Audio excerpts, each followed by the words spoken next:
Hi, I'm Brian, And I'm John.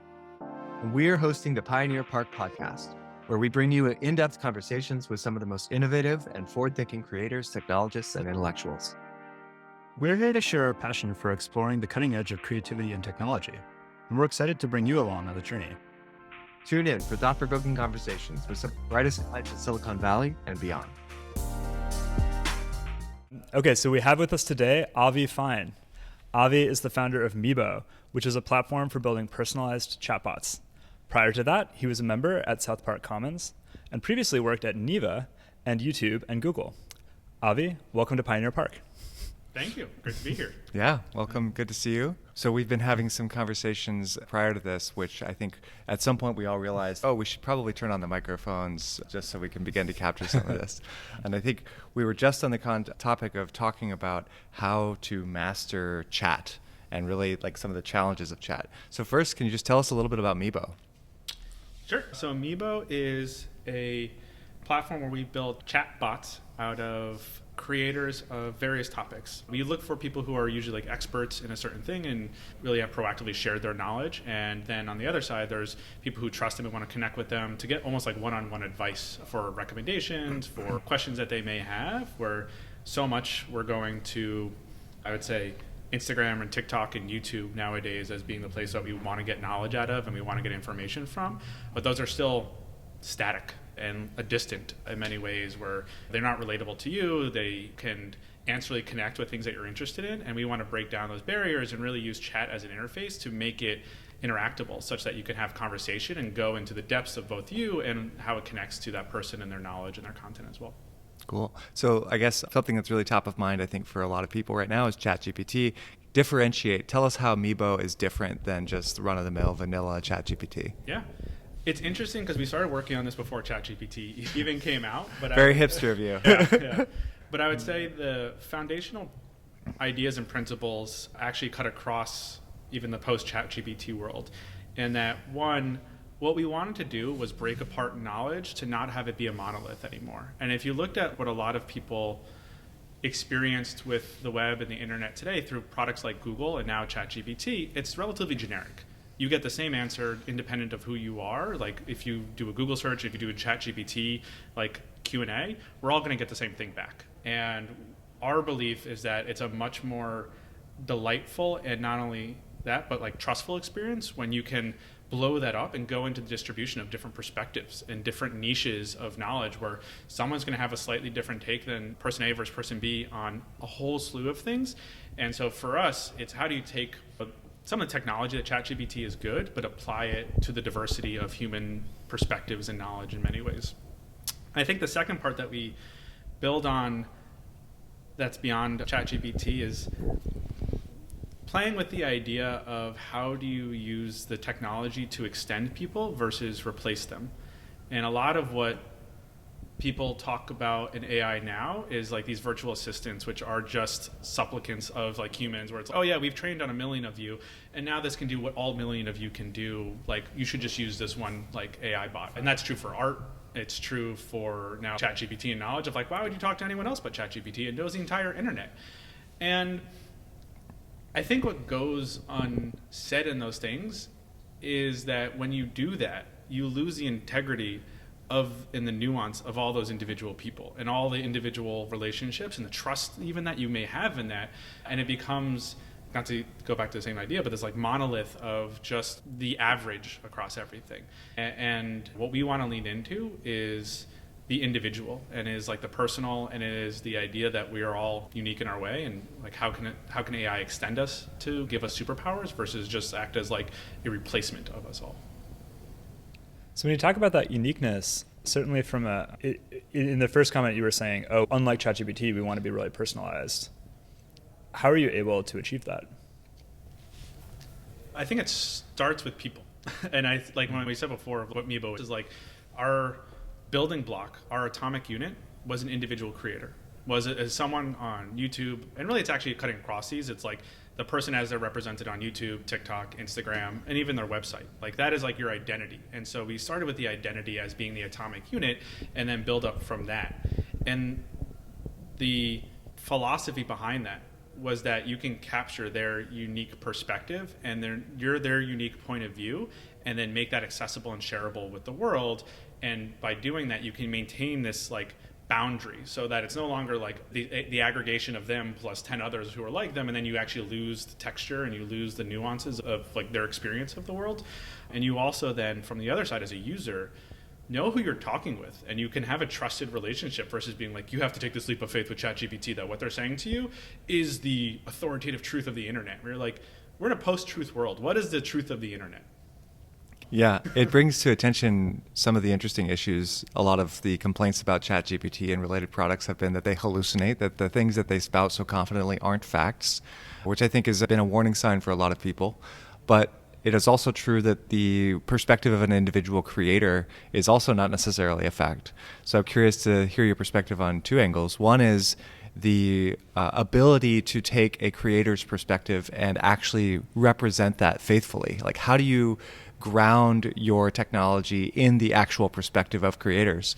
And how do you feel about creators being obligated to be truthful, for instance? Fake news, like what are the risks, or maybe down the line, for how Meebo could be a voice of people who you don't necessarily want to expand their voice? Yeah. I'll go in reverse order because I think the first question is almost like the harder question than the second one, at least for us. On the second one, and this connects with the idea of like, how do you not think of the world as being a generic monolith of information that we all trust, in that we're not trying to give you an opinion around what is fact and what is not fact in the world. By virtue of talking with an individual, you are establishing that you trust them, or at least like you like they're their source of knowledge and they're the source of information, not us. And having worked in this space before, at least at like Neva, and seeing some of these dynamics, in that one of the drawbacks of those types of products is that trust is inferred into the brand, such that I trust the first result on Google because Google said it's the first result. And the actual sourcing of the individual things that like go into it start to fade away and not matter anymore. And then Google becomes responsible for moderating the internet. And then Twitter becomes responsible for moderating Twitter. And then Instagram becomes responsible for moderating those things, because trust flows up into the brand versus like staying down into the individual. And they all say, oh, that's what we don't want to have this responsibility, but they design the products and they build the products to, because they like become the aggregation point and become the center point, to do that. And for us, I think it is about not meddling too much into those worlds and letting the individual points of view, the individual facts still sit where they like lay. Like, we're not going to strip it out like of someone's chatbot just because we may disagree with it, because you on the other side are an adult, and like we trust that you will be able to form your own point of view on whether you can have that trust with that person or not. And that's the complexity of life, and I think the reality of it. On the first part of how do you actually do a good job of this, that's like the long arc of technology. And I don't want to claim that after 3 or 4 months we've solved some massive problem and be like, guys, like this is done, like we've done it here. What I can say that we lean into and we think give us tailwinds to be able to tackle this, number one is that we come from a background in search. And what that means is that we spend a lot more time and energy and effort into retrieval as being like an important problem, and understanding what are the facts, or what are the opinions, or what are the things that this person has said, and how do we like make sure we're relying on that. And what that does is it gives you a boundary in terms of the AI, and what it like when you are generating a response, or when you are trying to generate like leverage that, you can know a priori how far you may be deviating from what that person has said before. So imagine like when it comes in, you have now GPT-3 where you give it a prompt. And when you're assembling that prompt, you could say, well, this person has never said anything about this topic before, or like they've said something 20% about this topic, 80% about this topic, 70% about this topic. You can at least now have like thresholds to say they have not talked enough about this to really give a response, and just be like, I'm sorry, I can't answer your question, for example. And that's like a very simplistic, I think, approach to it. But in concept, I think once you have a source domain that is like boundary in sense on it, you can apply some of these techniques to not let the model hallucinate, or at least know when you're hallucinating more. I do want to double click on something here around these recommendations, because you worked previously at Google, YouTube, and Neva. And one thing that I've always found, so these platforms do end up becoming editorial. And I've actually always found that YouTube seems to have the most wholesome recommendations relative to other platforms. I find that like when I get recommended things on YouTube, they're often educational or interesting and relevant to my interests, but not in a perverse way. Whereas, say, TikTok is clearly just trying to addict me to their platform, which is fun, but doesn't necessarily feel as wholesome. Why is that? Or perhaps how could that differentiated experience be created? Yeah. No, I love this question, and I love YouTube, and I feel the same way. I think that's like definitely a very true observation with insight into it. If I had to speculate on the potential reasons for it, I would guess it relates to both the product definition of long-form video itself and then also monetization, and how those relate to why this like may be manifestation of it. One is that I think more nutritious educational content is hard to make bite-sized, and it is better in like a long-form format.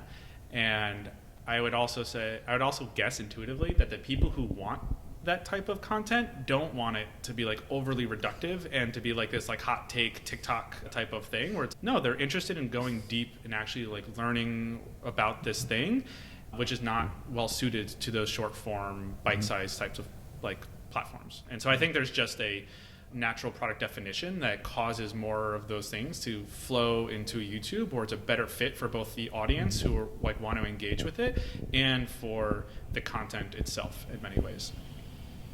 I think the second reason for monetization is that outside of YouTube, it's actually very hard to make a living generating content on TikTok or Instagram. They're just not the same type of monetization engine for creators as like YouTube is. That's largely related to both. YouTube's an amazing monetization engine of like they can make billions and billions of dollars of advertising, but they also share all of that with these creators. And if you take the power of Google's advertising machine and then you give 50% of that, not exactly, but roughly 50% of that out to creators, you're sharing a lot of wealth. And they share more wealth with creators than any other platform by far. What that also means is some of these things which are less popular and less like mainstream, like educational, informational things can survive and make a living on YouTube where they really can on TikTok or Instagram. If you are like an infotainer, nutritious content creator, you really aren't going to make a living on TikTok or Instagram. You'll probably do it for a few months and then realize how hard it is and how much it's just like running up Mount Everest effectively, and probably burn out and not do it and fade away. Where on YouTube, you can find your niche and you can find that audience because of the platform and then be able to make money that comes back to you on it to reinvest and actually have a content business that like comes out of it.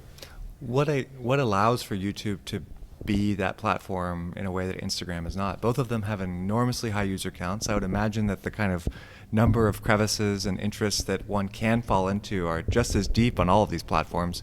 What do you think makes YouTube distinct? In terms of its monetization, you mean, or if it's... Well, I guess its ability, one thing, it sounds like one of the biggest differentiators is the ability to make a living. Yeah. What incentivizes YouTube to keep that open? Because it sounds like if they wanted to squeeze artists, they could, but they're choosing not to. Is that motivated in the core leadership of YouTube, or is that something else? Absolutely. YouTube caught on to this far earlier to me than other products did, in that content creators are your supply of unique, differentiated content, and also then the relationships that people are coming back for, like more and more onto it. And if you want to have a healthy marketplace, which these products are all ultimately marketplaces where like content creators are coming in as your supply and you users are there to consume it, you need to make sure that your suppliers are able to reinvest into their businesses to make it better and are able to increase the quality of their content and their output over time. You don't want to actually squeeze your suppliers so much that you're effectively selling like trinkets that are low value, just like commodities like crap effectively, versus able to build up into the value chain and offer better and better things. And I think there is a deep insight that YouTube had there. We want to make sure that our supply gets better over time. We want to offer a higher and higher quality product, which means we can't squeeze margin out of our content creators and keep it all for ourselves, because what you'll do is you'll undermine yourself in the long term. And I think that was in many ways an early insight of the partnership program, and it's something that has allowed it to thrive and achieve a lot of these goals. A good note for us, John. Yeah, very much. Yeah. How do you think this is going to end up playing out for Meebo? The idea of like revenue or monetization, Yeah. or of the like, how do the dynamics of like education or like advice or information than connect into Meebo and like Well, chatbots. I think you listed out essentially two reasons why YouTube might have more kind of nutritious recommendations. And I think the first one was a medium is the message type of thing. Like, just YouTube Medium is just suited to high investment content. And then the second one was around essentially the incentives of the creators.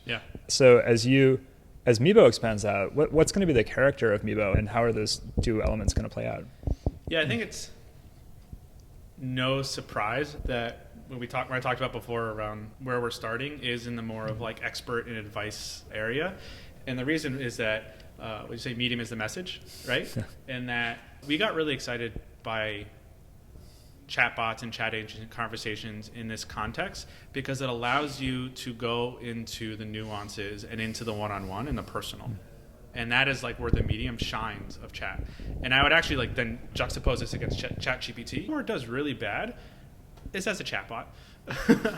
It's actually not. And if you like were to compare a conversation you would have with someone where you were to give it the same input or the same prompt as you give to ChatGPT, that's not how a person would respond to you. No, it's not. It's a chatbot only in the sense that you can have follow-ups that like iteratively build on it to have this idea of like memory, which Google is doing in the background but doesn't explicitly do in the product interface.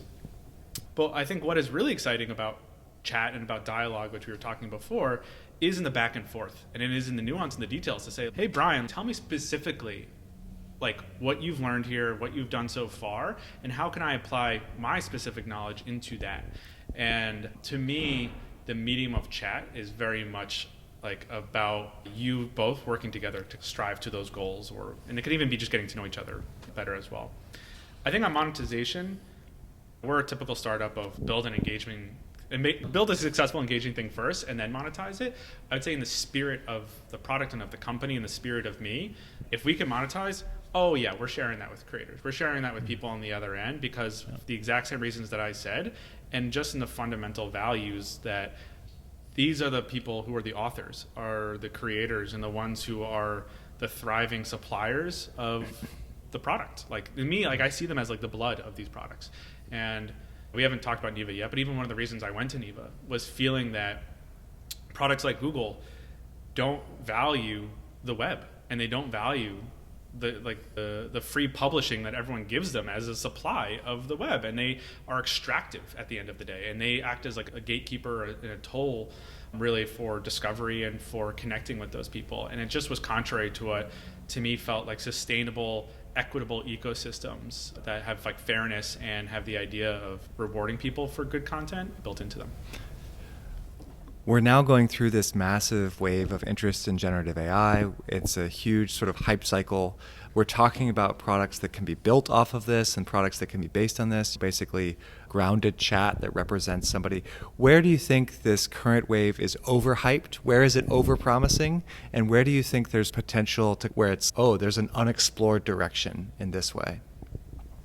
You mean specifically within chat? Specifically within, let's say, generative text. I would say it's most at risk of being overhyped in the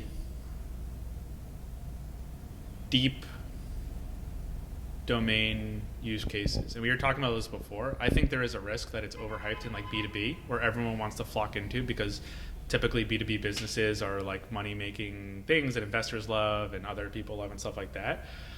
The risks there are the expectations of B2B are really into nuance and getting down into a deep domain depth of someone's individual business, and a lot of things that are hard to capture in the digital world even. Of, oh, Lucy talked to Mike about Z, like, and how does this AI bot not know about that? And you're like, there's not really a good record of that anywhere, and if there is, it's like very partial and hard to even connect with what you're expecting out of it.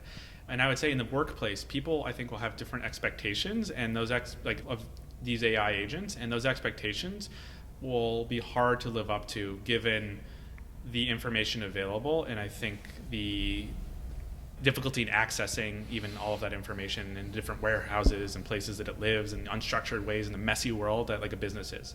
And I think that's actually less true in consumer. I think that you have far lower consumer expectations actually of these things and like what they can do, and you have far more information available that will help people with the 80 or 90% of the use cases that they will actually have in practice. So it's more well set up, I think, than people probably give it credit for. Where I would say where things are underhyped, I guess consumer, I touched on that one a little bit. Although ChatGPT is consumer. What? ChatGPT is everything. Yeah. I wouldn't really, I guess it is consumer, but it's like, you've seen it most in like the B2B use like take off. Well, I feel That's like my impression of it, of like people see it applied at their job or it applied as a student, which is almost like a B2B use case if you look at it in many ways. Yeah, it's interesting. I don't think you're going to ChatGPT to ask it what to wear out to a party tonight or something like that, or like what to do this weekend, or those classic like consumery types of things. I have used it to plan a party. Yeah. Oh yeah, you did. Like you did have it. Yeah. I'd be curious on how it worked for that. I think ChatGPT is very good at generating generic checklists. Yeah. And so you got a checklist of what to do for your party. And that sounds trivial, but it's really not in some way. I think there's the Atul Gawande checklist manifesto, et cetera. When you're doing something moderately complicated, it can be easy to miss something important. And if you just have this source that can just generate your checklist, then maybe you would have just generated the same checklist on your own, but you can double check it against theirs, and you can just say, oh, did I miss anything? Yeah, a generative work. I can imagine having it generate a workout for me, and like that being something like, oh, okay, that's reasonable. Sure, Good goal for the day. So I think but those are such good places to juxtapose against, because the magic to me that's like super exciting to work towards is you're planning a party and you're like, I want this party to be special. I want something different. I want like an idea that is not the generic. I don't know that ChatGPT will be able to get that to you, and a friend will. Yeah. Like I think like if you say, hey ChatGPT, give me like special ideas for my party, I still think it'll like spit out something to you, but I think you'll still kind of be like, I don't know, none of those really hit the mark with me. And same thing for like an exercise routine. Like it'll give you an exercise routine. My guess is you're on the other side being like, this doesn't really hit the mark with me. And there's something to bridge that gap there, and I think AI can bridge that gap, and I think that we have the capability to do it. And I think there's like an underhyped goodness, and I can't articulate or even know exactly what there is there, but I'm like, I know the tech is there and I know the information is there, and that bridge I think is through retrieval. It's through retrieval, but it's through people, and it's through nuance, and it's through the idea of like, how do I get to know you, Brian, and you, John, and like how do I use like the unique things about you and the unique things about the people that you like to talk with to give you something more special for you. It is interesting. So I feel like, say, Midjourney has done a good job making their platform produce art that people are just more into. Do you feel like that's just, they just exercise editorial control, and that maybe there'll be like a dozen different Midjourneys with different aesthetics or something, or somewhat generic ways to just make chat more interesting? I think there are definitely more generic ways to make chat more interesting. That now, even with like hyperparameters of GPT-3, if you can change the temperature and like get back very random and interesting are not synonyms. More or less spicy. These are like on a spectrum, but like they definitely will have like impact on like the end user experience for people. Mm-hmm. So you can do these things. One thing I wrestle with a lot is this middle ground place where I talk a lot about individuals and creators and identity, and then you have ChatGPT with like the monolith on the other end, and there's an absolute middle ground where you're like, well, what if you take a basket of people? What if you take 10 artists, 10 creators, 10 this, and then you build like an AI agent out of that, kind of like they're nearest neighbor to each other, or maybe they have some kind of value in like this like mass together, and that gives you like an interesting output. Yep. I think it's a really cool exercise to do and think what are the implications of that and what would be like the end user experience. And I hope that's something we can play around with, but I don't know. But that's certainly, I think, some things that you could have in like a Midjourney type world where it's, there's some level of curation that like you do in the back end to say, hey, you know what really makes great art for this area is to do these 10 things. And like, we're going to put those 10 things together, and that'll actually move us further down the spectrum from the generic into like where we are on the other end, which is like everyone has their own special kind of point of view.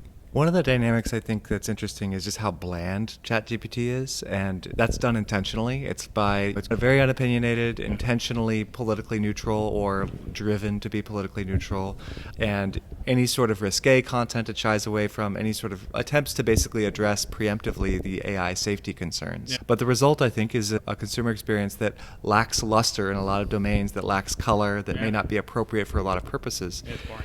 It's boring. So what do you think about how do we confront the potential AI risk community Yeah. when trying to build things that are potentially more exciting, more spicy, more interesting? You said you take risk. You cannot innovate with fear. Like, you cannot constantly be worried about the downside risks of something in order to unexplore the upside potential of it. So let me And- throw you a curveball there. Okay. Let's say one of your creators is a bomb manufacturer. Yeah. And somebody wants to come in. They're like, oh, like, I really want to know, like, what are the household ingredients I can use to make a bomb? Yeah. This guy's content, maybe, I guess you're somewhat limited by the content you're consuming. You're trusting that those sources will be doing a lot of the sort of censorship and maintenance of content control. Yeah. But hypothetically, that person could have a private blog where they aggregate these things. Yeah. I'm just like driving the nail home here. Yeah. What about that case?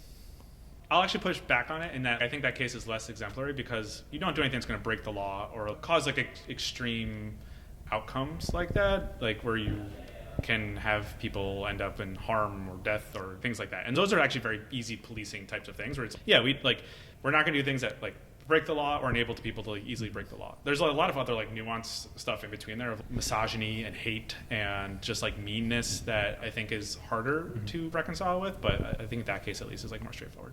So what do you think the solution is for something like misogyny or hate speech and things like that, where there are people, certainly on YouTube, where they've devoted their platforms to being assholes, right? And I totally understand the sensitivity or the conservativeness of OpenAI and companies like this that are attempting not to build something that kind of perpetuates that. Yeah. What would be your guide to the appropriate boundary? I think most of the first order risk is in like the discovery experience with this type of thing where you get into like recommendations of people, and I think for where we are right now, that's less something we have to worry about where it's, oh, what happens if we like promote like a hateful chatbot that like then breeds more hate in the world? That's just not a problem that we're going to face for the next like year, probably, at least. Can there be those that exist and are created or are powered on it? Yeah. And I think that is a potential downside of opening up to more diversity of perspectives, to more free speech, to more of what is humanity. And the ultimate criticism of things like ChatGPT or of Google or of these like behemoths is that in the fear of these issues, they water down humanity and they like water down to like very basic levels and make us all become more like not us all to become more similar, but basically like our experiences to become more similar on those products. And so you end up with they become further and further from what the world actually is to become like the own bubble where it's, oh, this is like the culture of TikTok or this is the culture of Twitter, and they don't represent maybe the culture of the world as much. And so I think it's just interesting to take a risk and let those things flourish and open up and see where they go and then deal with the issues that come out of it as they arise. One thing that I love about the angle that you're coming at Meebo from is your background, because you were at Google for a long time and YouTube, and then Nevo was founded by people that were sick of Google, and now you're going in yet another direction. Maybe it's one interesting thing could be to level set on the state of Google. So I think we've had this conversation at one point, but what is Google's moat?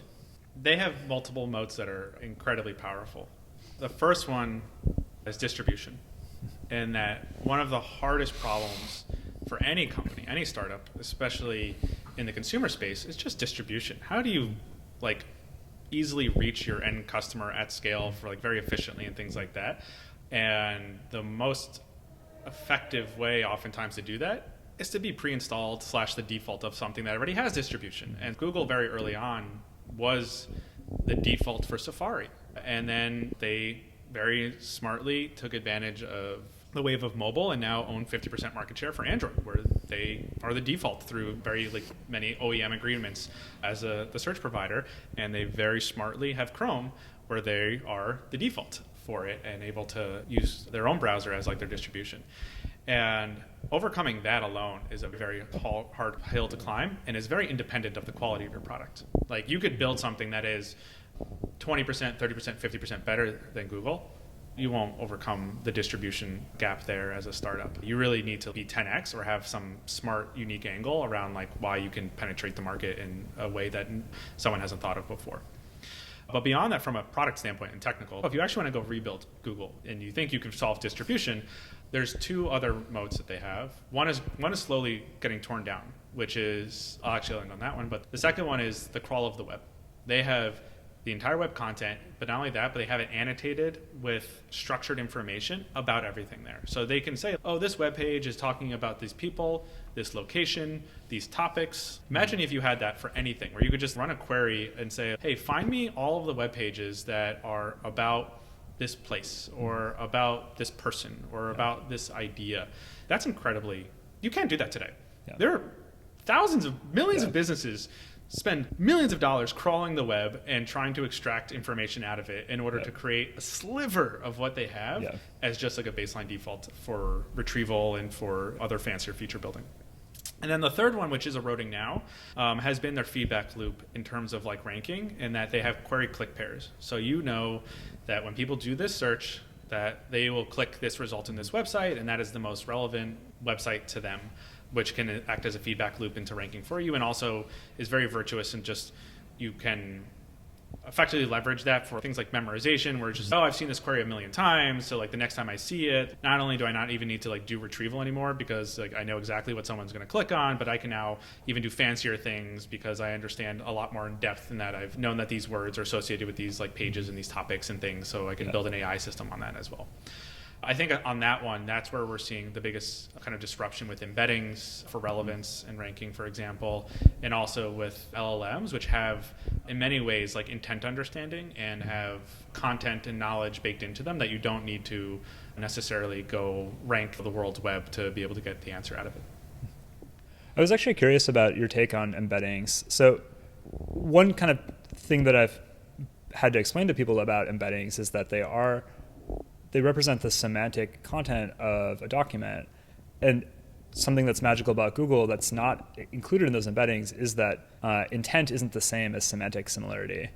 But it sounds like, I guess, do you think, are you an optimist about embeddings? Will they end up actually like enabling that kind of intent discovery? I'm absolutely an optimist about embeddings. And I also think that like embeddings are a reflection of what they've been trained on, like everything else in AI, right? And so if you train a bunch of embeddings on Google's data, if you had Google's data, they'd be really good for those use cases. It'd be really good at intent understanding. Like when I say these three words, I know that these three words are probably about this thing or these sets of things. And that's the biggest issue. And that I think people naively see them as this sledgehammer where it's, oh, OpenAI's embeddings, that's amazing. Like I can just use those. And you're like, no, it really matters what what they've been trained on for your use case. And if they haven't been trained on what you're trying to use them for, they're not going to be very good for what you're trying to use them for. And so I'm definitely bullish of them because I think what is magical about embeddings, and I think what is magical in general about where we are in AI and deep learning, is you can move into the smearing. And we talk a lot about like nuance and details and like that, like the world is complex. Information is complex. Everything is like much more nuanced than we give it appreciation for. Words are reductive symbols of that complexity, and the minute you can put them into a much more complex like embedding space or latent space, you're able to capture much more complex associations and ideas that are more reflective of reality. And so I think that and continued investment in that is like a breakthrough thing, but they're not going to be like I turn on embeddings and suddenly I have a search engine type of thing. How can small businesses take advantage of embeddings, which seem to be a technology that really requires first that you have a data set that describes that intent, that describes that purpose-built use case? Yeah, I think anyone who's like starting to play with them, you continue to use like a hybrid system. Even the biggest tech companies still use hybrid systems where they're doing keyword-based retrieval in addition to embedding-based retrieval. Like they're not a mutually exclusive thing, and it's not like one is a drop, like embeddings are a drop-in replacement for some of these issues, I would say. And so if you're going to add them in, you want to add them in and then be able to at least start retrieving them alongside, and then you can even do evals and say, okay, is this actually doing a good job and augmenting what we're already able to get with keywords? Are we getting what is like in search world, like recall, like we're getting things that we never knew we were retrieving on before that are related because they're semantically similar, to at least assess the quality of your embedding. The second thing I would then say, based on what that assessment looks like for things that are out of the box, and a lot of the things, if you're getting into it, is just go do research to choose the right embedding. What's the right model to generate your embeddings from? That's most similar to your use case. You can then try to potentially take a swack at either fine tuning or even like building your own based on your own like data. But I would say that's like an extra level and really is more dependent upon you getting extreme value out of that capability, and it's like worth the time and investment to do it, because that's not even an easy thing in itself to go down that path. Actually, maybe one more question about Google before we get into Neva, but it seems like Google should be the big winners here. They have this amazing web crawl, they invented the transformer, and because as you were saying, a model trained on Google's data would have the most amazing embeddings for intent ever. It seems like Google probably should or probably actually does have that. Are they going to be able to exploit those advantages, or if not, why? The problem Google and Bing have is when you are the monolith of information, the expectations for users are unbounded, and technology is not at that point yet.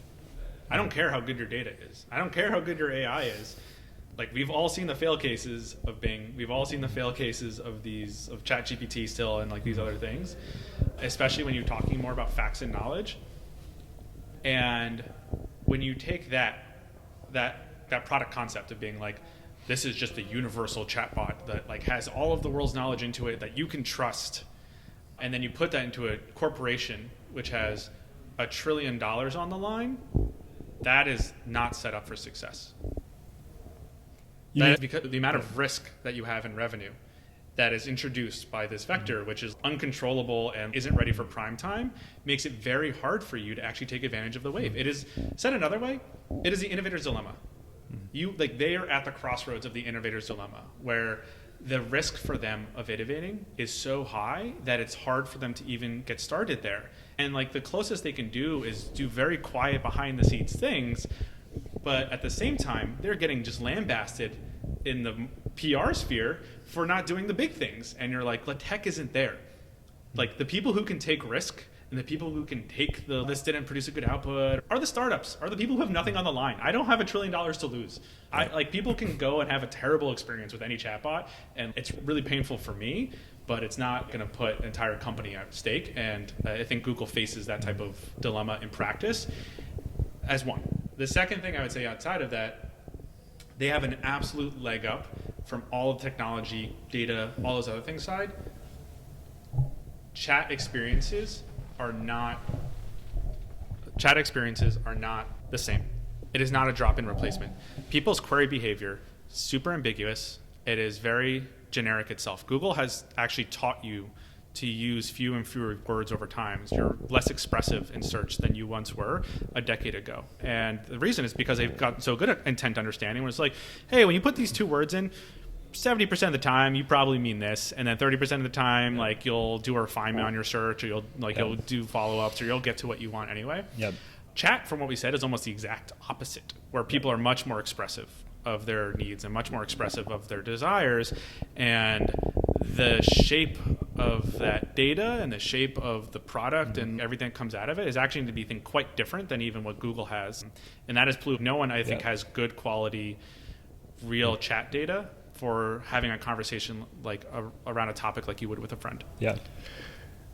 Do you think that people want to be expressive to entities that don't reward them for that? You have to be rewarded. My example comes from my earliest interactions with any sort of chatbots were often very curious and open-ended, and a desire to find the boundaries of their ability to simulate human behavior, simulate chat behavior. And I almost inevitably converge on use cases which are really mundane. Yeah. Like the way that I use Google Assistant right now is like almost exclusively to set timers and play Spotify. Yeah. When I first encountered Google Assistant, I approached it with more curiosity and open-endedness. I think I asked it about its emotions, asked it whether, like, for advice about things. I don't do any of that anymore. Yeah. And I wonder whether we're going through like a bubble of thinking that these technologies are in some way different, but really they're not. Yeah. And like that we might all end up disappointed by that. I think that's a risk. My experience thus far, and this is the optimist startup founder who's headlong into it, is that we have crossed the Rubicon. And it is not that like these problems are solved, but it is that we have the tools in place to be able to create completely new experiences that break out from what you felt and I felt, and we all felt with Siri and with Google Assistant and stuff like that. We have to deliver on that. Like I think that like you have to deliver on that, and we talked about this, and I like what I think about and what is the most stressful thing is like execution is the most important thing.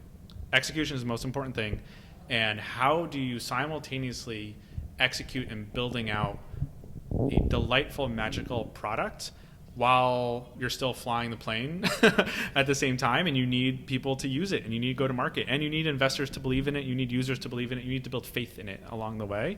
I think that is like a real challenge, but I think the pieces are there to overcome it. You can disagree on specifics, but it's... Yeah, I don't know if I have a grounded disagreement other than the fact there's like some criticism I think of this potential comes from previous in this conversation, just looking at how things get bland. Yeah. And also I think looking at my own engagement with these things is also followed a wave. It was like an expansive exploratory process and increasingly has become very practical. Yeah.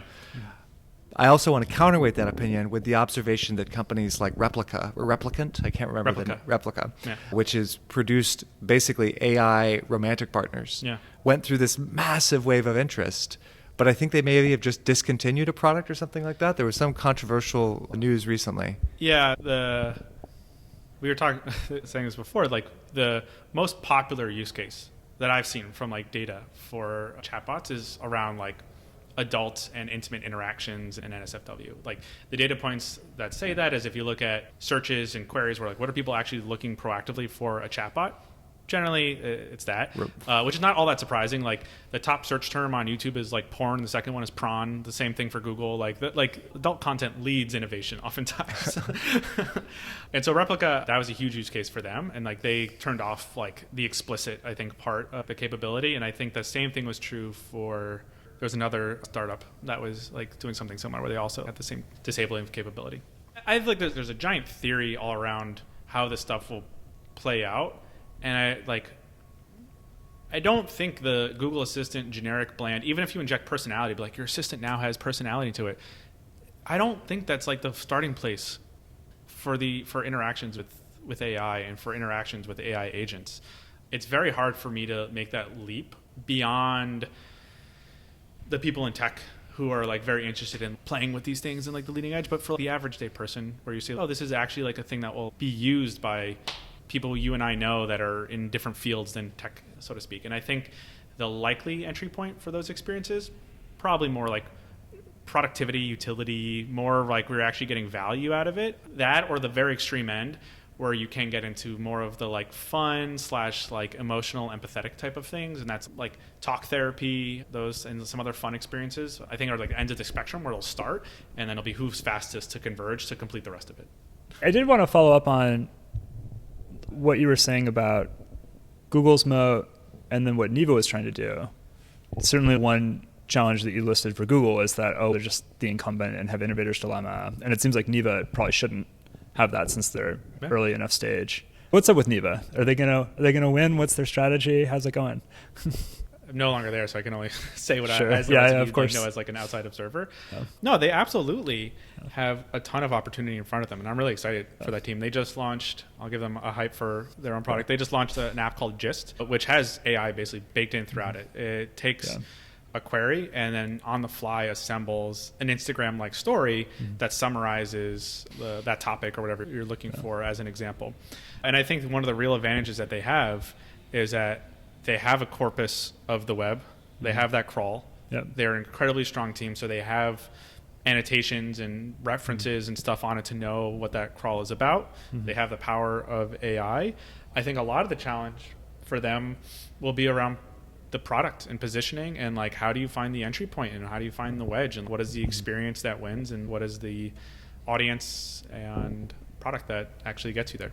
And I think that's like from the outset, that's the journey that we were on, and that was the journey I would say like Neeva was on, was like how do you find that? And it was like an incredibly hard thing. Like we all came in, like everyone would just be like, this is a really hard problem, this is a very hard problem, but it was baked in observing these like larger trends that the modality of search in Google was becoming outdated, that the business model was undermining the user experience, and that technology was providing tailwinds to try and provide something new and different.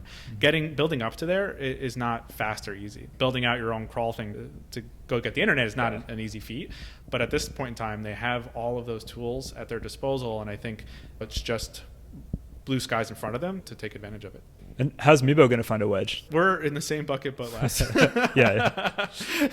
With scrap and hustle and with connecting with our users and building through empathy, I would say. In practice, like I said, there's two things I think about every day.